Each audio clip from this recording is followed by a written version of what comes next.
Why did the hum of the operations center feel sharper today? It wasn't just the computers, their fans spinning in a constant drone, or the staccato chatter of encrypted radios.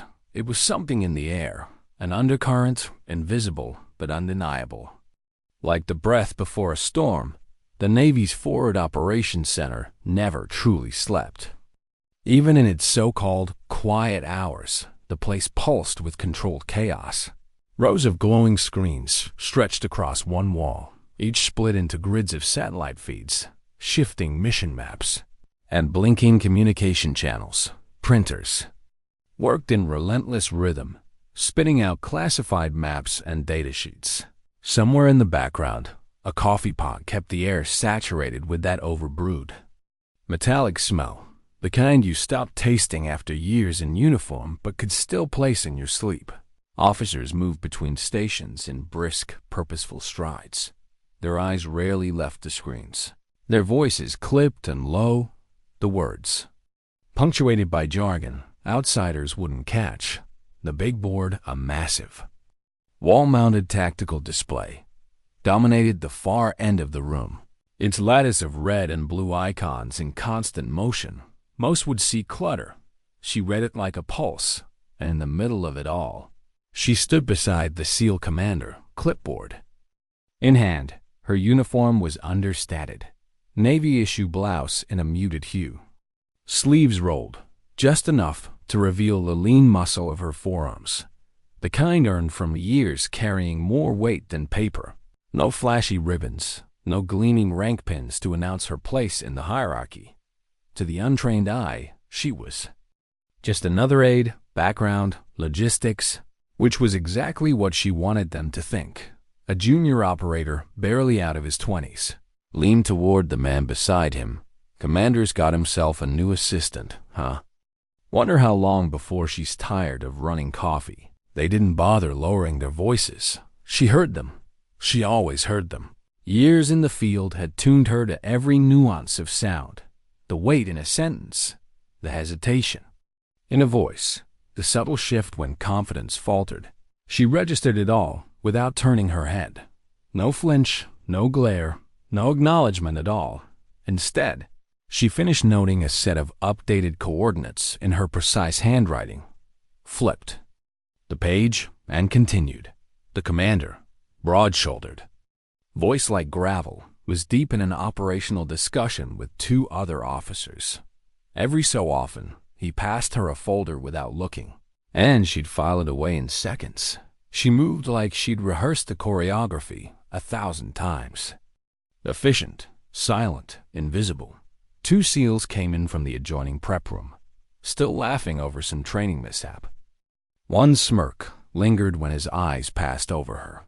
She knew that look, dismissal, mixed with the casual arrogance of a man certain he already understood the measure of everyone in the room. He was wrong. From where she stood, she tracked the patterns on the operations board. Two separate hotspots were flashing a little faster than they should have. The red markers in one sector were too close together for reported enemy movement speed. Supply chain routes were burning fuel faster than resupply schedules could handle. And a comms relay, one only she seemed to notice, was signaling a shift in terrain activity that hadn't been flagged. She didn't speak up, not yet. In the military, people revealed themselves in what they said when they thought no one was paying attention. She preferred to watch. A lieutenant entered, delivering a thick envelope stamped top secret. The commander tore it open, scanning quickly, a crease forming between his brows. Without looking, he passed it to her. She caught it mid-air, eyes moving faster than most people could blink. In 10 seconds, she distilled the contents into 3 bullet points in bold, deliberate strokes. She slipped the note inside, closed the folder, and returned it. The commander glanced at her insert, his expression flickering for just a fraction of a second. "That's good," he murmured, then turned to the lieutenant. "Adjust the timeline. Push extraction 30 minutes. Trust me. Trust me." He hadn't said that without reason. An alert pinged from the comms station. One of the younger officers silenced it quickly. tapping in a string of commands, his jaw tight. She didn't look over. She already knew it was a faulty channel that would snowball into a bigger issue in less than half an hour if ignored. But she let him think he'd solved it. She stepped back, eyes roaming the room. She caught everything. The scratch marks on a rifle stock leaning against the desk. The desert dust still clinging to an operator's boots. The sequence of names. On the sign-in log for the ops floor, all of it mattered. All of it could be used. Deep in the building, a door clanged shut. The sound barely carried over the ambient hum, but she caught it. She always caught it. She respected these men. They'd gone through hell and back, but respect didn't mean she'd let them keep underestimating her. There was a right time for revelation. This wasn't it. She glanced at the wall clock. 13:48 hours, somewhere across. The base, a convoy of black SUVs, was rolling through the gates. In 12 minutes, this room would change. In 13, so would they, and none of them were ready. Why did the room shift when the announcement came through the comms? It wasn't the words alone. All personnel, stand by for arrival of flag officer. It was the way the voice tried to sound steady and failed. The low hum of conversation. Snapped to silence, chairs scraped back, uniforms straightened. Boots were planted just a little firmer on the steel deck. Even the battle-hardened SEAL operators glanced toward the door. An admiral. Here it was rare enough to make the air feel thin. Admirals didn't drop into forward operations centers on a whim. They belonged in war rooms, on conference calls with the Pentagon, in briefings that never made the news. They're in person. Appearance meant something significant was moving, something too important to trust to a chain of relays and screens. At her table, she didn't react. Not outwardly. She kept her pen moving, correcting a grid reference on a field report from a recon team halfway around the world. The original numbers would have dropped a team inside a patrol sweep. She slid the correction toward the SEAL commander without ceremony. Updated coordinates for Bravo's LZ, she said quietly. Trust me, they'll need them. He gave it a quick scan, read her annotation, and nodded once. No questions. He didn't need to ask how she knew the original plan wouldn't work. Across the room, 2 younger SEALs whispered that he's here for the op in Sector Delta. No way. They wouldn't send an admiral for that. Maybe he's here to evaluate command. A short laugh. Yeah, or maybe he's here to meet her. The first one scoffed. Right. Because the admiral's going to fly halfway across the country to talk to the commander's assistant. She didn't look up. She didn't need to. The words were filed away in the same mental vault she kept for operational details. Because sometimes what people said offhand told you more than any report. The comm station lit up. Confirmation. The admiral's convoy had cleared the inner security checkpoint. Less than 2 minutes. The younger personnel tried not to look nervous. Failed. She'd been on the other side of moments like this.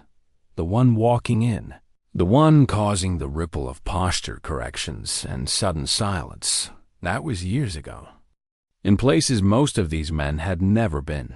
Today, she was on the receiving end, and she knew exactly how it was about to play out.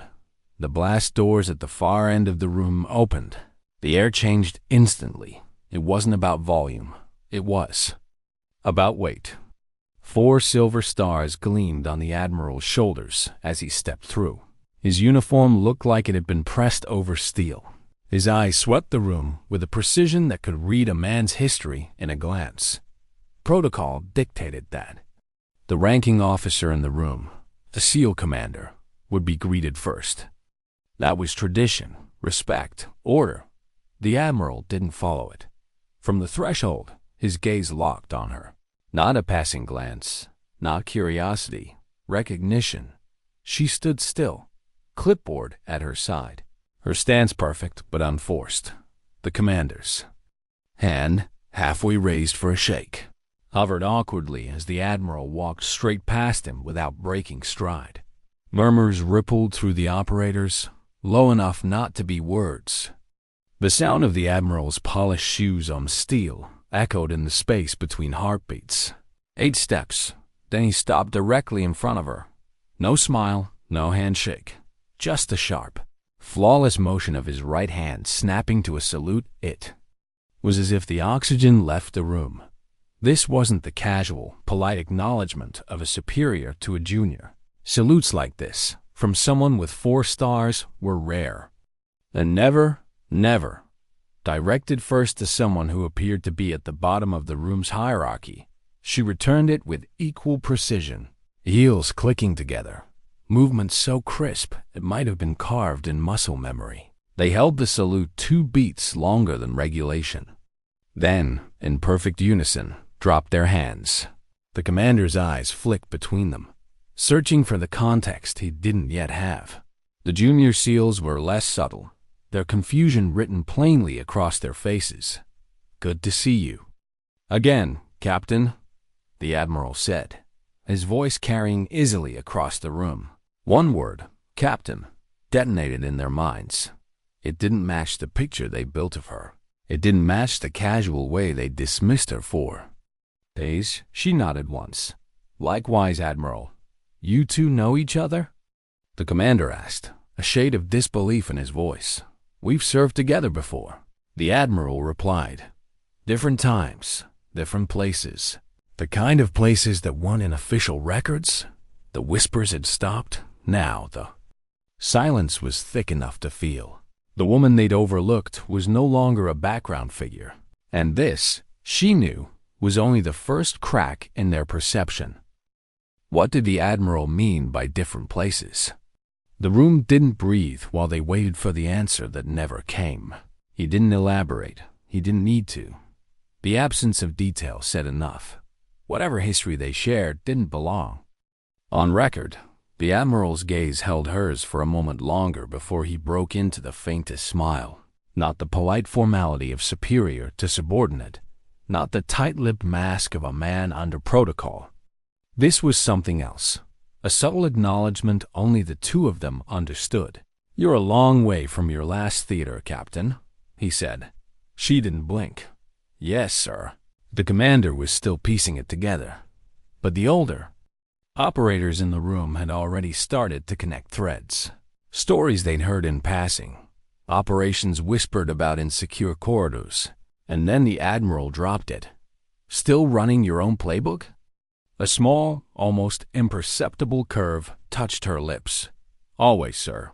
It was the kind of exchange you only heard between people who'd been in the same crucible, made the same impossible calls, lived with the same ghosts. Then he said the name. Shadow. Viper.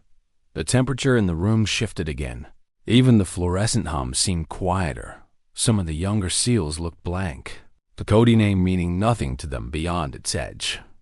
But the older ones, the ones who'd been around long enough to hear the unofficial stories, straightened unconsciously. The rumors had always been just that. Impossible tales of a lone operative moving through hostile territory like smoke. Extracting teams thought to be beyond saving. Dismantling enemy networks without leaving a trace. The most persistent story, the one passed in low voices, told of a CAL platoon cutoff. Every route home locked by enemy forces. Command had already prepared casualty notifications. 48 hours later, every one of them walked out alive.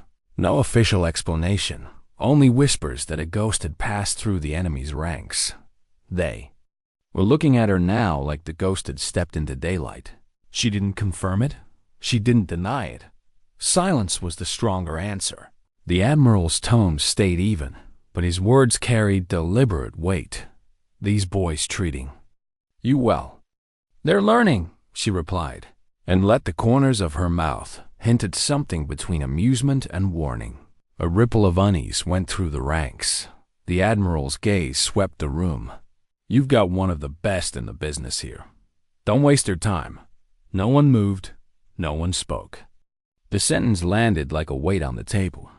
"Thank you, Admiral," she said quietly. When he stepped back and turned toward the commander, it was with a small, unmistakable nod of deference. The kind that said, "I see you as an equal, then." As though the moment hadn't cracked the room wide open, he shifted to business. "Shall we begin?" The commander's voice was steady when he answered, but there was a different kind of caution in his tone now. "Yes, sir." She returned to her place at the table, clipboard in hand. The room felt different without her needing to look up. The sidelong smirks, the easy dismissals, they'd burned away in seconds. What was left was curiosity, a little wariness, and the early stages of something that might become respect. By the time the briefing wrapped, the SEALs weren't pretending not to watch her anymore. They tracked the way she moved, the way her eyes scanned a screen, the way she seemed to pick details out of noise no one else noticed. She caught Daniels, one of the older operators, studying her with a faint crease between his brows. He'd been in long enough to know the difference between someone playing at competence and someone who carried the weight of real operations. The younger ones, they were still trying to reconcile the person they thought she was with, the one who had just been saluted by a 4-star. Ramirez, the one who'd once called her clipboard lady, kept stealing glances like he was seeing a completely different human being. Maybe he was, they all were. She didn't lean into it. No gloating, no sudden performance to prove herself. She went back to exactly what she'd been doing before the doors opened. Working, correcting intel, adjusting timelines, flagging details others missed. The difference was that now they noticed. Harris approached first, younger than most, eager. In a way that could get you killed if you didn't learn to temper it. He laid a tactical map on her desk. "Ma'am, can you take a look?" The SAT recon's fuzzy around the northern perimeter. She didn't need more than a glance. "Natural ridgeline here," she said, tapping a near-invisible elevation mark. "Perfect for concealed overwatch. Move your sniper team there. You'll have visual coverage and fallback protection." His eyes widened. "That's brilliant," she shrugged. "It's obvious when you've been the sniper." Daniels came next, asking about a gear modification that shaved milliseconds off his draw time. She showed him tiny details. Life or death in the right moment. It wasn't. Long before there was a subtle orbit forming, operators drifting her way under the pretense of checking details or confirming plans. She didn't indulge the attention. She just kept making the mission stronger, piece by piece.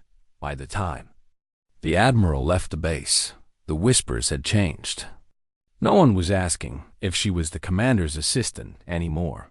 They were asking each other who'd been in her unit, who'd worked with her, who had even seen her in the field. She ignored it. She'd lived long enough to know perception. Shifts fast. Respect earned in one room meant nothing in the next. The cycle would repeat. But tonight here, with these men, she'd planted something that would grow. When had the shift happened? Maybe it wasn't the salute. Maybe it wasn't the Cody name. Maybe it was the way she stood afterward, completely unchanged. No triumph, no visible satisfaction, in a room full of people recalibrating around her. She was the only one whose pulse seemed steady. By the time the Admiral stepped aside to take a secure call, the SEALs had stopped pretending not to watch her. Daniels leaned back in his chair, arms crossed, studying her like she was a puzzle he wanted to solve. Harris, still young enough to believe in legends, looked like he'd just met one. Even Ramirez, who had been quick to write her off, now tracked her every move with a kind of cautious respect. The commander finally approached, his voice low. "Why didn't you say anything?" Her eyes lifted to meet his, calm but unwavering. "Because your team needed to treat me as they saw me. Not as a reputation, not as a rank. If I'd come in wearing my history, you would have looked at me differently from day one. And in this line of work, assumptions can get people killed." He didn't argue. He'd been in enough tight corners to know she was right. The Admiral returned, ending his call with the clipped finality of a man who had just set an operation in motion. His gaze went to her first new orders. He said, "High-value objective, remote territory, time-sensitive." He looked around the table before adding, Shadow Viper will take point on operational planning. No hesitation, no discussion. The SEAL commander nodded. Understood. It was the first time the younger operators saw their CO defer so cleanly. She rose, crossing to the digital display without wasting a movement. Fingers tapped over the touchscreen, pulling up satellite images, terrain schematics, shifting to drone surveillance in near real time. This is your target. She sighed, voice precise, economical. Mountain compound, heavy fortifications. Perimeter patrols running in 2-man units every 90 seconds. Drone overwatch on a 30-minute refuel rotation. Thermal sensors on the east and south approaches. They watched her with the kind of focus usually reserved for the commander himself. She pointed to a section of the perimeter, a narrow, rocky ledge barely visible even in the high-res satellite pass. This zone is a blind spot for their thermal array. To reach it, you'll need a vertical climb under cover of darkness. No margin for error, but it's your cleanest entry. Harris leaned forward. Doable? Her eyes met his one-part challenge. One-part answer. Everything's doable if you plan for it. Daniel studied the map, then glanced at her. What about weather? Window holds until 0500 after that. The wind shear increases, and the ridge becomes unstable. You want to be in and out before then. The Admiral stood slightly apart, watching her run the briefing with the same quiet authority she'd shown years before. He didn't interrupt. When she finished, the commander looked at her. You're coming with us. It wasn't a question. No one in the room disagreed. Hours later, the moonless sky above the mountains was cut only by the dark silhouettes of 2 helicopters. Inside, the team was quiet. No small talk, no nervous jokes. Just the ritual pre-mission checks done by touch. She sat between Daniels and Harris, eyes closed, running the plan through her mind again. Not because she doubted it, but because she knew the gap between thinking you're ready and being ready could get people killed. The rotor wash turned sharp when the birds set down a few clicks from the target. Cold mountain air hit like a wall. They moved fast, low, silent, boots crunching over frost-bitten gravel. The climb to the ledge was worse than it looked in the briefing. Narrow, slick, and unforgiving. A misstep meant the ravine, but she moved like she'd been born to the terrain, finding holds without hesitation. Harris gritted his teeth, trying to keep her pace. At the top, they crouched in the shadow of the compound wall. The muffled voices of guards carried on the wind. She held up 2 fingers. Wait. 30 seconds of stillness. She watched the patrol patter, memorizing the rhythm, then motioned forward. The first 2 guards went down without a sound. No gunfire, no alarms. Daniels muttered under his breath, stopping himself before the last word. Inside, the compound unfolded exactly as she'd described. Every gap, every route, every timing window. Perfect? It was as if she'd already been here. The target was secured without a single unsuppressed shot fired. Rare in an operation like this. Extraction was clean. They were back in the mountains before the enemy knew they'd been breached. Back at base, the adrenaline was still high, but the tone was different. The commander approached her quietly. You didn't have to come, he said. She met his gaze. I don't send people where I won't go myself. Daniels gave her a single nod, the kind that meant more than a dozen words. Harris just shook his head, grinning. Mom, you're not an assistant, I'm part of the team. She cut in gently. That's all that matters. The respect was no longer tentative. It was absolute. Why did the air feel different the next morning? It wasn't louder. If anything, it was quieter. But it carried something heavier. Not suspicion, not dismissal. Something closer to awareness by the time she stepped into the forward operations center, coffee in hand. Word had spread. SEALs were notorious for keeping operational secrets.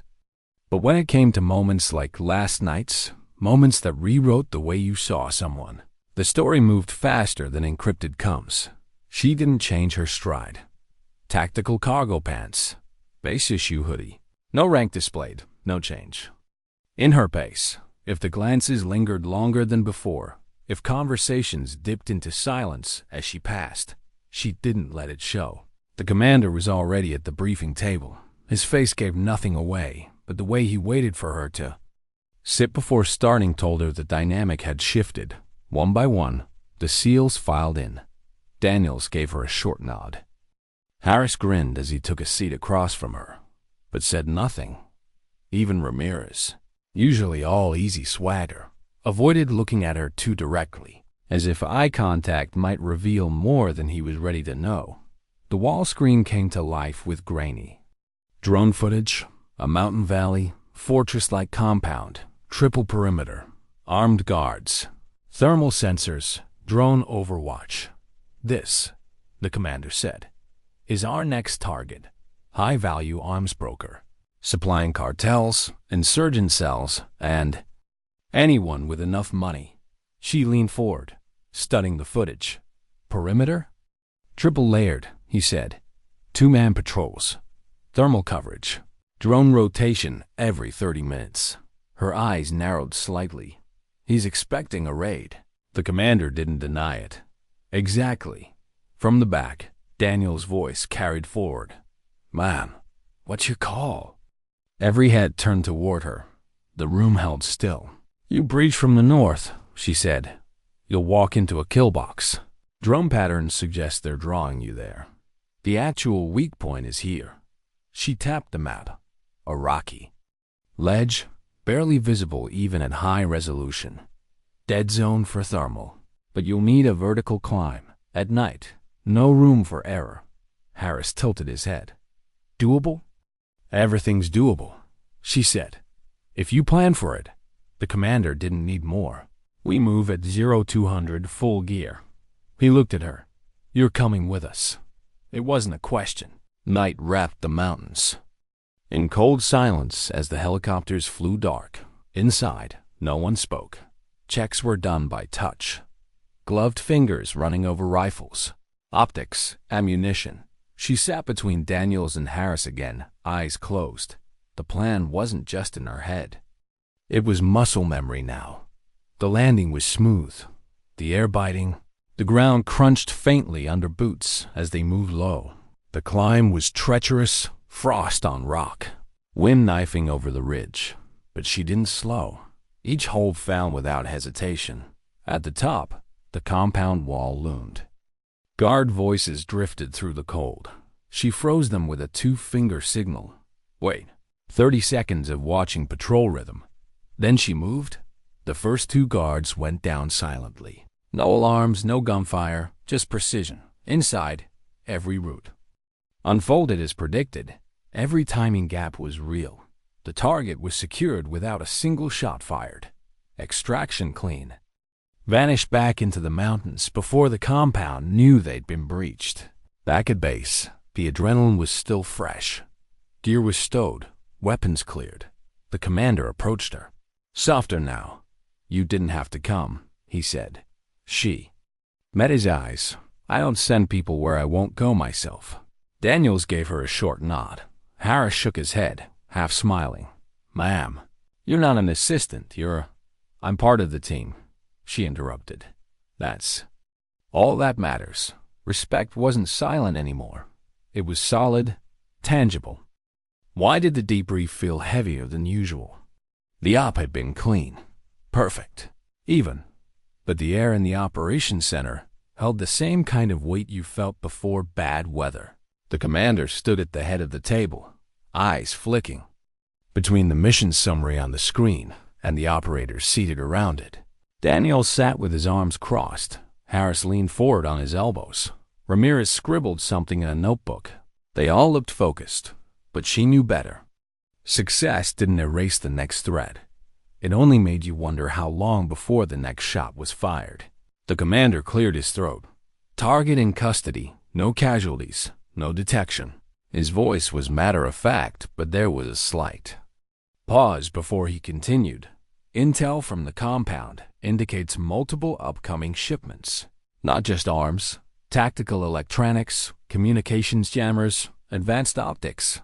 She sat back in a chair, coffee cooling beside her, eyes on the scrolling list of confiscated equipment. There it was, the signal she'd been waiting for. Not the equipment itself, that was routine enough in the circles they operated, but the manufacturer tags burned into the side of the crates. Tags she hadn't seen in years. Tags tied to an operation she'd buried so deep it only existed. And a few locked files under a different name. Her pen moved without her looking down. A number, a date, a location. The commander glanced her way, caught the motion, didn't ask. Not yet. After the meeting, Daniels fell into step beside her in the corridor. "You knew that ridge would work before you even saw it," he said. She didn't break stride. "Pattern recognition? That's not pattern recognition. That's experience." She gave him a sideways look. "You think I've never climbed before?" He smirked. "I think you've climbed in places that make these mountains look like a hiking trail." She didn't answer. Silence, in her line of work, was both shield and weapon. Harris caught up with them just before the turn into the ready room. "Ma'am." He hesitated. The usual easy confidence replaced by something quieter. "That thing the Admiral said, Black Dagger, was that?" "Not a conversation for a hallway," she said, not unkindly. He nodded, but she could see the question still burning behind his eyes. The ready room was mostly empty. The low buzz of fluorescent lights filled the space. She dropped her gear. On the bench, methodically disassembling her sidearm for cleaning. The work was automatic. Her hands moved while her mind replayed the shipment tags. 12 years ago, those same markings had shown up in a different theater. Back then, she'd been part of a team tasked with intercepting components for a weapon system so experimental it didn't officially exist. The op had gone sideways. 2 of her people hadn't made it home. She'd made sure the system never reached enemy hands, but she'd paid for it in ways no metal could balance. Now those tags were back. The next briefing wasn't about mountains. It was about ports, shipping lanes, unmarked freighters moving under false manifests. The Admiral joined via secure video, his image grainy but unmistakably focused. "These shipments can't reach their buyers," he said. "We don't have the luxury of time. We intercept at the choke point. No boarding, no survivors to report." Her eyes stayed on the map. The choke point wasn't just strategic. It was familiar. Too familiar. "Captain," the Admiral said, turning his attention to her. "You've been there before." She inclined her head. "Yes, sir. I want you running point on the approach." The commander didn't object. Neither did the team. Not after last time. That night, she went over the approach alone in the operations center. The big board glowed in the dim light, the ocean routes traced in shifting lines. The compound op had been clean, predictable, but water. Water was a different beast. Currents, wind, visibility, they changed faster than any model could predict. And here, in this choke point, the variables multiplied. She traced a line with her finger, following a path through an inlet most crews wouldn't dare. Behind her, Daniel spoke quietly. "That's a suicide lane. For most," she said without turning. "You think we can take it?"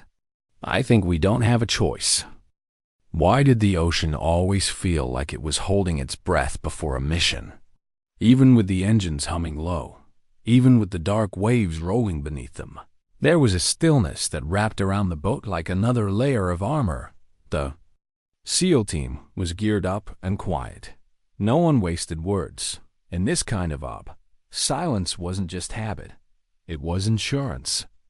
She stood at the bow, scanning the horizon through night optics. The choke point was still 10 clicks out.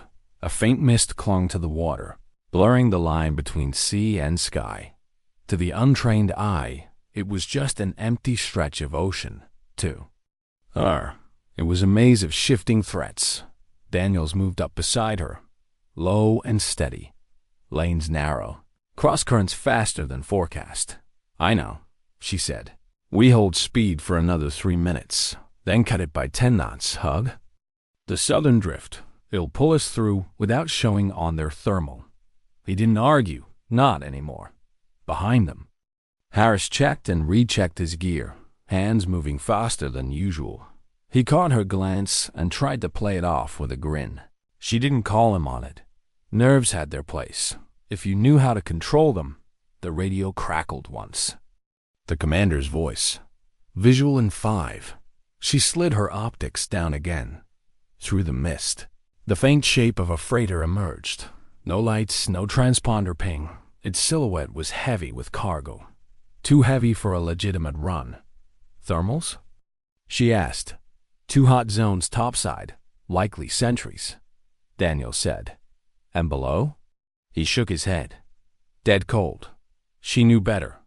Dead cold didn't mean empty. It meant shielded. Whoever was moving this shipment knew how to hide it. Approach. Vector? The commander asked over comms. Starboard. 30 degrees, she said. They're expecting a frontal intercept. We come in from their blind side. The shift was immediate. The boat angled smoothly, engines adjusting to keep. The wake minimal. The gap closed fast. The freighter loomed larger, its hull streaked with rust and shadows. The mist made it look like it was rising out of the ocean itself. Boarding was silent. Grapnels over the rail. Gloves gripping steel. Boots finding holds. She was first over. The deck was slick underfoot. Salt crusted into every seam. 2 sentries. Stood near the aft stairwell. Rifles slung but not ready. She signaled. 2 quick motions, and Harris and Daniels moved. The takedowns were quiet. Bodies lowered without a sound. She didn't stop to watch. Inside the superstructure, the air was thicker. Engine heat mixed with the oil tang, making. Every breath tasted like metal. Hallways were narrow, walls sweating condensation. They moved as a unit, slow, deliberate, clearing corners with the precision of muscle memory. When they hit the first cargo bay, Harris froze. Crates stacked to the ceiling, all marked with the same manufacturer tag she'd seen in the mountain compound. She moved to one, brushing her glove over the lettering. Same imprint, same burn into. The wood. Daniels glanced at her. You know what's in them? Yes, what is it? She didn't answer. Not yet. The whole door on the far side rattled. Footsteps. Low voices in a language half the team didn't understand. But she did. She raised her hand, hold then, in the same language she called out a short, sharp phrase. The footsteps stopped, silence. Then the latch lifted. The door cracked open, and the man on the other side didn't even have time to see her before she moved. One hand to the rifle, the other to his collar, pulling him off balance into the room. Harris was there to cover before the man hit the deck. Daniels let out a quiet breath. That wasn't in the briefing. Neither was he, she said. The extraction was tight. The freighter's captain never knew they were there until it was. Over back on their own deck, the commander gave her a long look. You recognize those crates? Yes, sir. From where? She took a beat. An op that doesn't exist on paper. And if we're seeing them again, it means someone's. Bringing that program back online, Daniel swore under his breath. Why was the admiral waiting for them on the dock? Not at the command building, not in the ops center. Here, where the salt spray still clung to their gear and the deck was slick under their boots. The team filed off the boat, crates following under. Tight guard, Daniels and Harris carried themselves like they just walked out of a storm. Steady, but with the look of men who knew the weather wasn't done with them yet. The admiral's eyes went straight to her. Captain, sir, you found them, he said. Yes. He didn't ask how she knew what she'd been looking for before the mission even started. He already knew. Inside the warehouse, the crates were lined up like a row of coffins. The markings were clear under the overhead lights. The same.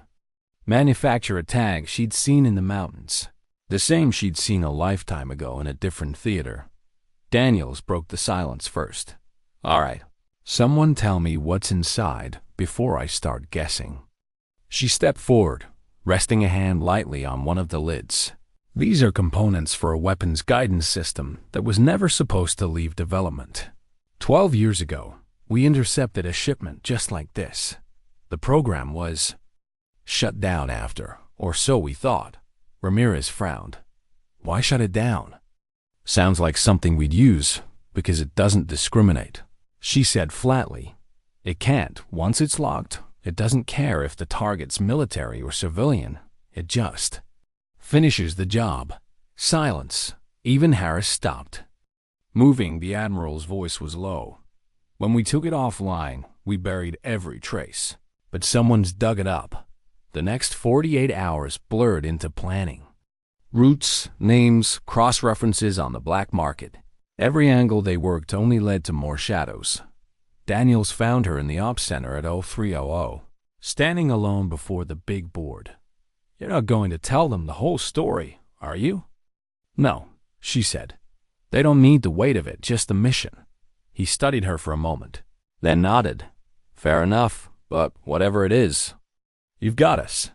The operation to destroy the rest of the system was brutal in its simplicity, insertion by night, demolition charges on the storage site, clean extraction before the enemy even knew the perimeter had been breached. She led from the front. Again, no missteps, no wasted movement. When the last charge blew and the fire rolled into the sky, she didn't watch. She just turned away, motioning the team to move. Back at base. The debrief was short. The Admiral met her in the corridor afterward. You've done more than anyone could have asked, he said. She shook her head. I've done what was necessary. A faint smile touched his face. Sometimes, Captain, that's the same thing. He saluted her again, crisp and flawless. She returned it without hesitation.